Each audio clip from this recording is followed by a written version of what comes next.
Hey guys, Jesse from Fulla Strength and Conditioning here. Just want to say welcome to another episode of the From Average to Awesome podcast. This is episode 4, and today we're going to be touching on the topic of the minimum effective dose. So what I'll do, I'll explain what that is, why it's important for you, and how it can affect your life. Okay.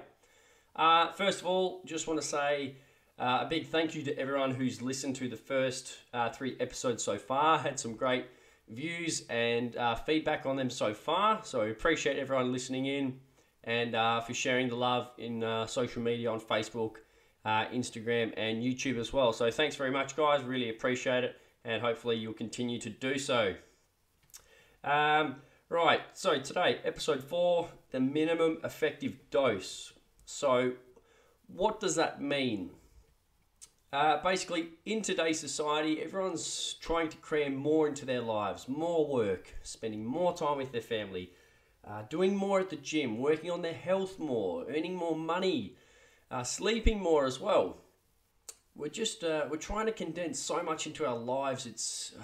And there's no way to do it. We're still stuck with that 24 hours, and that's never going to change. So what I want to try and discuss today is the concept of the minimum effective dose. And basically what that is where you do the least amount of possible to get the biggest return. So I'll repeat that. You do the least amount of work or effort and you get the biggest return on that effort applied. Just think about that for a second. Do less, get more. So if you think about something that quickly comes up to me is the movie Forgetting Sarah Marshall, where he's learning to surf on the beach there, and the instructor telling him, do more. No, do less, got to do less. Basically, you've got to find that balance point, and you've got to find where you can get a good return on your application and effort from the least amount of work possible. And today, specifically, I'm going to reference this to gym training and just health and fitness in general. So what I want to do is try and find ways and methods where you can get more bang for your buck. Basically, you do less, you get more back. Okay, so that's basically how you're going to maximize your day to get more done. So be more productive, and also in the gym setting, you'll be able to increase your fitness quicker, reduce more body fat in a shorter space of time, and also get stronger faster as well.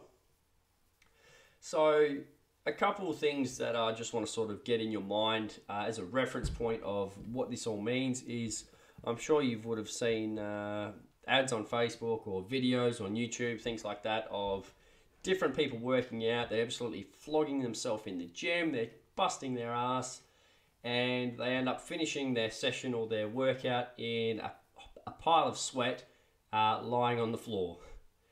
I'm here to tell you that that isn't always optimal. That's not something that is desirable for every single training session. So a big one that comes to mind for me is CrossFit and the connotation, or I've even heard people in the CrossFit community say, you know, the old, our warm-up is your workout sort of thing. And it's not needed. For one, we don't need that sort of you versus I mentality. They're all fitness modalities, and they can all work. But the point I want to make here is that if you're left in a heap on the ground with a sweat angel every single session, and you think that's good, or if your coach even thinks that that's good and desirable, then you're probably not doing the most appropriate training style or program for you. So I'm not saying it's wrong. I'm just saying it's possibly not the best that it could be. So one thing that I want to it's a message I've been trying to get across for a while, and it's still not there in the fitness world, unfortunately, because of all these online gurus. But your training session shouldn't leave you flawed every single session. You should be able to walk out of the gym feeling good about what you've just done.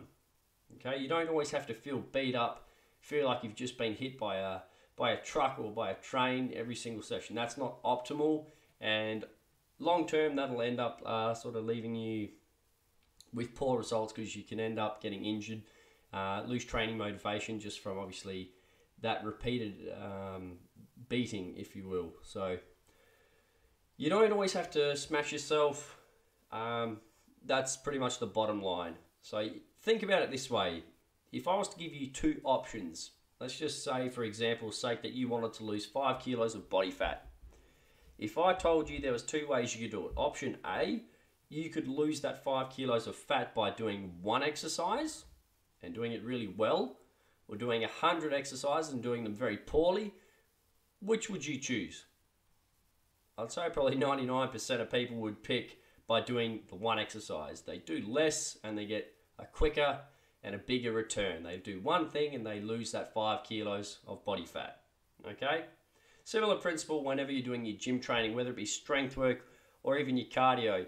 You would ideally want something where you don't have to do quite as much work and you get that same, if not a better return. So that's, once again, that minimum effective dose theory. Okay? How I can relate this to cardio for everyone or anyone out there who likes the treadmills and the cross trainers, or going for those long 45, 60 plus minute runs. Another reason why over and over again intervals are shown to be a better method of fat loss training than the long steady state cardio is the same reason. It's shorter and you get that bigger bang for your buck. The intensity is so much higher, which leaves you with a bigger calorie burn after you finish training. So once again, you're doing less, the duration's much shorter, the intensity's higher, and you're getting more reward for your effort that you've applied. Okay, it sounds good, doesn't it? You do less, you get more. Okay. If you've got someone, a trainer or even a friend maybe, and you feel like they've detailed some of these things that have happened to them or happened to yourself, that, you know, they get, their trainer smashes them into the ground and they've got a big smile on their face, or their trainer does when they're finished and they can't walk the next day, that's probably not the best way to go about it. I want to tell you that there is better ways to do it. So I just finished training someone about an hour ago, and we did a fairly heavy upper body push session yesterday. So we did push movements, we did some bench pressing, we did some shoulder work, things like that. It was quite intense. It was a progression from his previous week's worth of training. Everything went up in weight and a degree of intensity, just by a little bit. And he came in today and he said that he wasn't sore. So we need to smash the muscles harder. Yes and no. Things went up from the previous week, which means he's improving. His strength's going up. He's probably putting on a bit of muscle as well to go with those strength gains. His endurance is going up. But you don't always need to push yourself to that point where you need to smash your muscles or have a mass amount of muscle soreness, or DOMS, if you will. DOMS is delayed onset muscle soreness.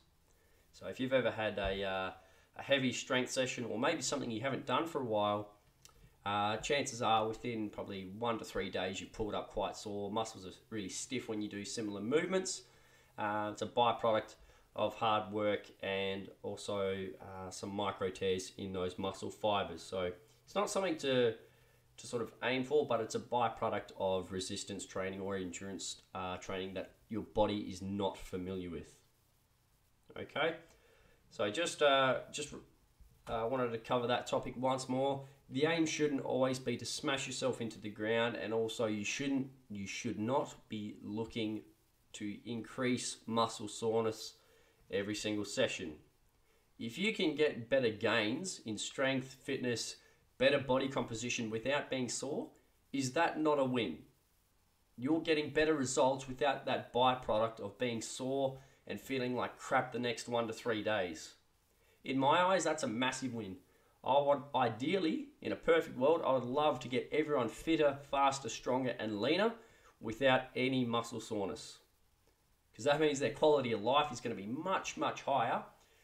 They're going to be more productive, they're going to be more energetic, and they're going to be able to do the things they like without being in pain or discomfort. And once again, it comes back down, that minimum effective dose. Doing less and getting more in return. Okay? That's pretty much all I wanted to touch on with regards to that minimum effective dose.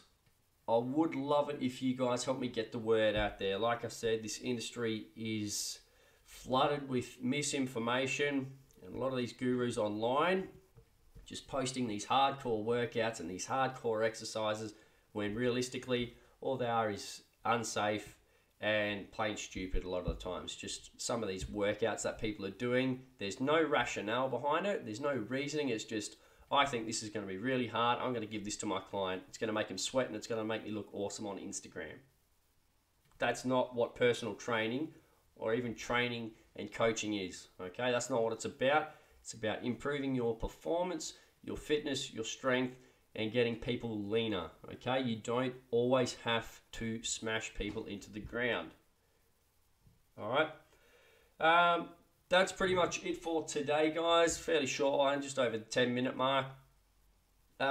Please try and keep that in mind the next time you go to the gym. Absolutely, you're going to need to push yourself in the gym environment. You're going to have to work hard on your nutrition. There are going to have to be things that you still sacrifice to get from A to B. However, you don't always have to do the maximum, if that makes sense. I know that sounds like a bit of a contradiction, but I mean, you don't have to smash yourself. You don't have to absolutely pummel yourself every single day for the rest of your life. Do a little bit every single day, and all of those bits add up to your end goal. Okay? That's it, guys. I really appreciate you taking the time to listen to this podcast. I'd appreciate if you could help share the word and spread this information out there if you enjoyed it. If you haven't already, head over to our website as well. We got some new articles posted up recently. So that's www.fullastrengthandconditioning.com.au. So that's Fulla with an A, so Fulla, and then strengthandconditioning.com.au at the end. And if you haven't already, guys, head over to our Facebook page. We'll share this up there at some point, no doubt. Give us a like, and if there's any questions, queries, or comments that you'd like to add, or if you have anything that you'd like to ask us, absolutely put it in the comments there, and we'll get back to you as soon as we can. Okay? Until next time, thanks for tuning in. We'll see you then. Bye-bye.